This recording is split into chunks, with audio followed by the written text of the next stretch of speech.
అందరికీ నమస్తే. పార్టీ మారిన ఎమ్మెల్యేలు నా గర్క నా ఘాట్న అన్నట్టు తయారైపోయారు. ముఖ్యంగా హైదరాబాద్ ఇప్పుడు షేర్లింగంపల్లి ఎమ్మెల్యే లేకపోతే రాయనగర్ ఎమ్మెల్యే ఇలాంటి వాళ్ళందరూ కూడా పోయి కాంగ్రెస్లో చేరిపోయారు. అధికార పార్టీ ప్రజల కోసం చేయనని చెప్పిండ్రు వీళ్ళు.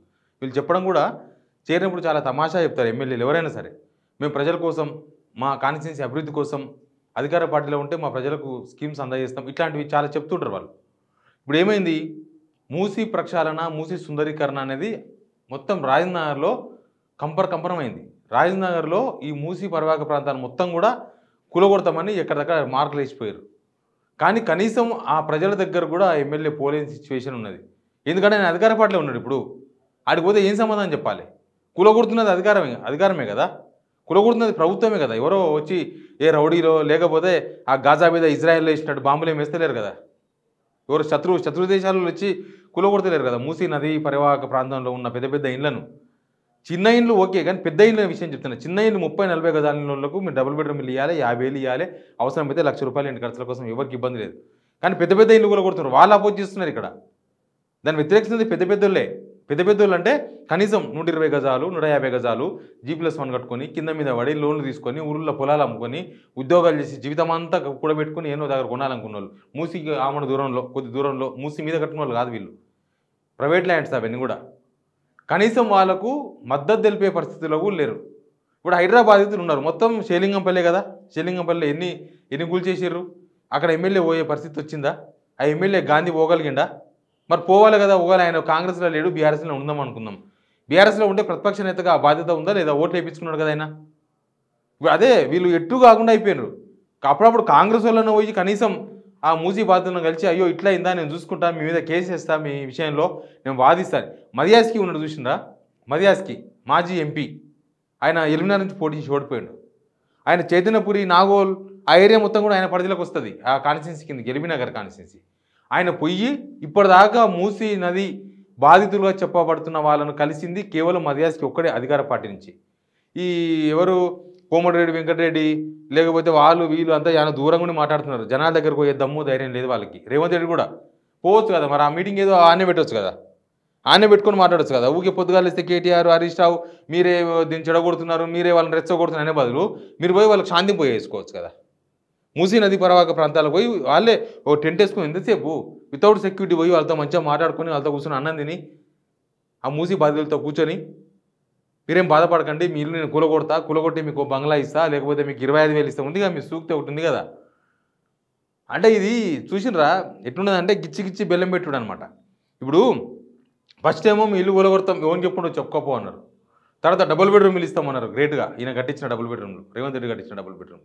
తర్వాత మీకు ఖర్చుల కోసం ₹10,000 అన్నారు. ఇప్పుడు 25,000 కాడికి వస్తున్నారు. ఇట్లే ఉంటుంది. అంటే ఎడు తిరిగి వాళ్ళని ఖాళీ చేయించాలి, ఎడు తిరిగి ఆడ ఏదో కట్టాలి, ఆడ ఎవరికో ప్రైవేట్ వాళ్ళకు ఇవ్వాలి. అదంతా మీద ప్లాన్ ఉంది. బట్టి విక్రమార్క మాట్లాడేసిండు, ఆల్రెడీ ప్లాన్ అంతా చెప్పేసిండు. అట్లా మూసీ కాడ ఏం చేయాలనే విషయంలో పోయి చెప్పుకోవచ్చు కదా. ఇప్పుడు అధికార పార్టీ ఎమ్మెల్యేలు ఎవరు కూడా పోయి చెప్పుకునే పరిస్థితుల్లో లేరు. ఇప్పుడు కంటోన్మెంట్ ఎమ్మెల్యే ఉన్నాడు, ఆయన పోయి చెప్పుకుంటాడా?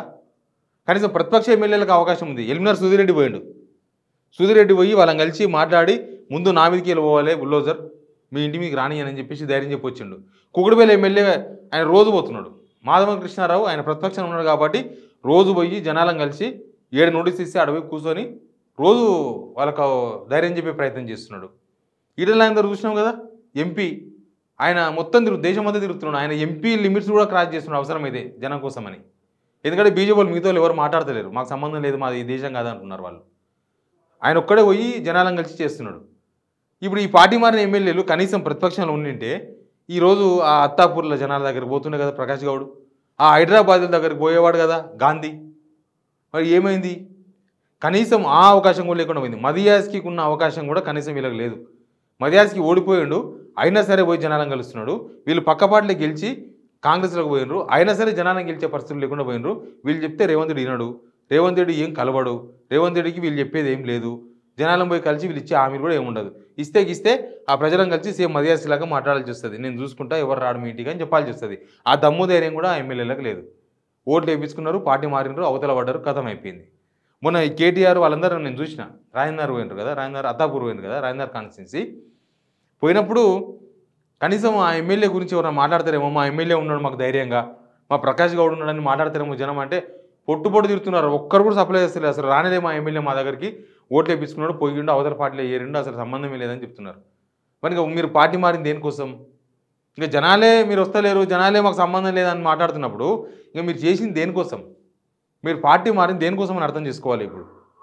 ఇప్పుడు ఇక్కడ విషయం బయటకు వచ్చింది. ఇప్పుడు హైడ్రా అని చెప్పేసి మొత్తం వేరే జిల్లాలో కూడా గులుస్తున్నారు. మంచిర్యాల, గోదావరి కానీ, జగిత్యాల అన్నీ గులుస్తున్నారు.